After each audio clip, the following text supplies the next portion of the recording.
Hello everyone, मैं अंकुर वावेले आप सभी का स्वागत करता हूं आपके अपने channel magnet brains Hindi medium पर। मैग्नेट ब्रेन्स हिंदी मीडियम एक ऐसा प्लेटफॉर्म है जो हिंदी माध्यम की कक्षा 7वीं से लेकर कक्षा 12वीं तक का संपूर्ण पाठ्यक्रम बिल्कुल निःशुल्क में उपलब्ध करा रहा है।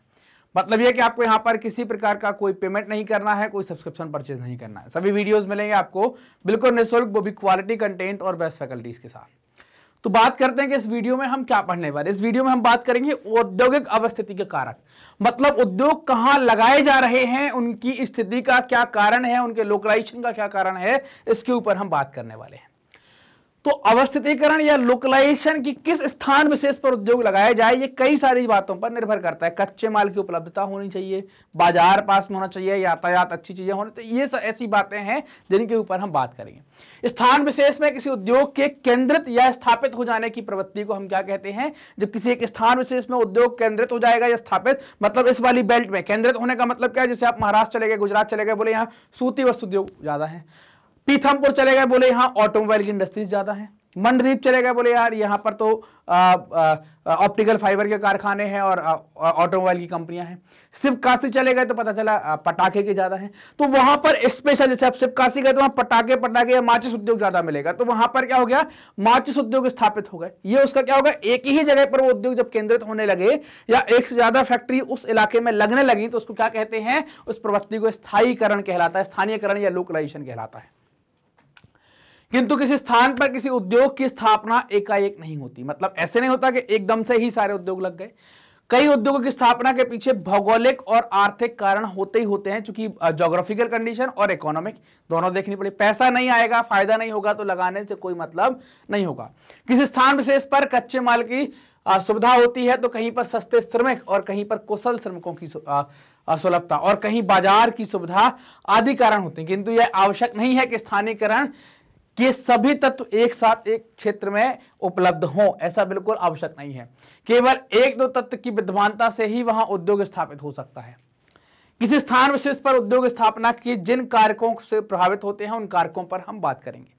कच्चे माल की सुलभता, किसी उद्योग के लिए कच्चा माल बहुत जरूरी है। मान लीजिए कि फैक्ट्री जम्मू एंड कश्मीर में लगा दी और कच्चा माल केरल से आ रहा है, तो आप देखेंगे कि इस पर ट्रांसपोर्टेशन का कितना खर्चा आ जाएगा, बहुत महंगा पड़ जाएगा। यहां तक आते आते कच्चा माल मान लो यहां पर 2 रुपए किलो मिल रहा है और जम्मू कश्मीर आते आते 5 रुपए किलो हो जाएगा, तो उत्पाद की कीमत आप समझिए कितनी बढ़ जाएगी। तो ये क्या है? कच्चा माल भी सुलभता से, एकदम पास में, एकदम बगल में ना हो लेकिन आसपास सुलभता हो, आसानी से वहां मिल जाता हो। शक्ति के साधन की निकटता, सब कुछ है, कच्चा माल मिल गया, श्रमिक मिल गए, लेकिन शक्ति के साधन, एनर्जी, कोयला नहीं मिल पा रहा, तो ये तो क्या है? ये शक्ति है। शक्ति मतलब क्या है? उद्योग चलाने के लिए आवश्यक है, और जब तक ये होगा ही नहीं तो उद्योग चलेगा कैसे? तो इसकी आवश्यकता तो जरूरी है, तो इसको भी ध्यान में रखेंगे। इसके अलावा श्रमिकों की उपलब्धता, जो जिनको काम करना, उसके मतलब जरूरी नहीं है कि वहीं बगल में मिल जाए, आसपास 150 किलोमीटर में मिल जाए। श्रमिकों की सुलभता और उद्योग लगाने के लिए पूंजी की आवश्यकता, बिना पूंजी के होगा नहीं। साथ ही साथ बना बनाया सामान जो है वो बेचें कहां? मान लो बना रहा जम्मू कश्मीर, बेचने जा रहा है तमिलनाडु, तो फिर दिक्कत है। तो बाजार भी पास में होना चाहिए, बाजार की निकटता। सरकारी नीतियां फेवर में हो, यातायात की सुविधाएं अच्छी हो, थोड़ा दूर भी है तो रोड अच्छे हो, ट्रांसपोर्टेशन अच्छे हो, कनेक्टिविटी बढ़िया हो। राजनीतिक स्थिरता, मतलब ऐसा ना हो कि भाई पॉलिटिकल एस्टैब्लिशमेंट होना चाहिए, सरकारें बार बार ना बदले, सरकारें बार बार बदलेंगी तो सरकारी नीति बदलेगी, इससे उस उद्योग को स्थापित होने में समय लग जाएगा, वो हो नहीं पाएगा स्थापित।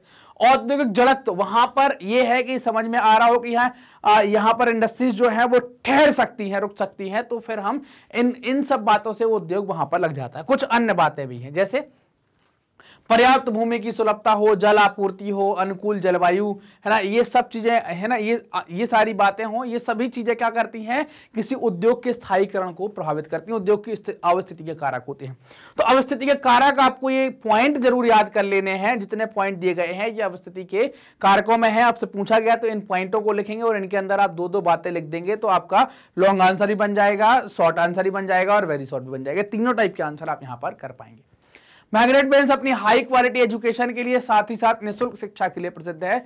मतलब आपको यहां पर अब क्वालिटी एजुकेशन के लिए कहीं खर्चा नहीं करना है, क्योंकि मैग्नेट ब्रेन्स आपके लिए उपलब्ध करा रहा है क्वालिटी वीडियोस बिल्कुल निःशुल्क में। हम बहुत सारे कोर्स ऑफर कर रहे हैं, CBSE English medium, Hindi medium, NTSC, olympiad, CUET, spoken, UP, Bihar board, सभी कुछ बिल्कुल फ्री ऑफ कॉस्ट। ये वीडियो कहां मिलेंगे? तो हमारे ऑफिशियल यूट्यूब चैनल पर, हमारी जो वेबसाइट है www.magnetbrains.com और हमारा एप्लीकेशन है जिसे आप प्ले स्टोर से डाउनलोड कर सकते हैं मैग्नेट ब्रेन्स नाम से। यहां पर आपको बिल्कुल फ्री ऑफ कॉस्ट मिलते हैं। बुक्स एंड ई बुक्स चाहिए तो लिंक डिस्क्रिप्शन में दी गई है। आप अलग अलग सोशल मीडिया प्लेटफॉर्म पर हमारे साथ जुड़ सकते हैं, यूट्यूब, फेसबुक, इंस्टा, ट्विटर और टेलीग्राम के माध्यम से। ये वीडियो आप देख रहे हैं मैग्नेट ब्रेन्स के Hindi channel magnet brains Hindi medium पर, तो चैनल को सब्सक्राइब करें, वीडियो को लाइक करें, अपने दोस्तों के साथ जमकर शेयर करें। धन्यवाद।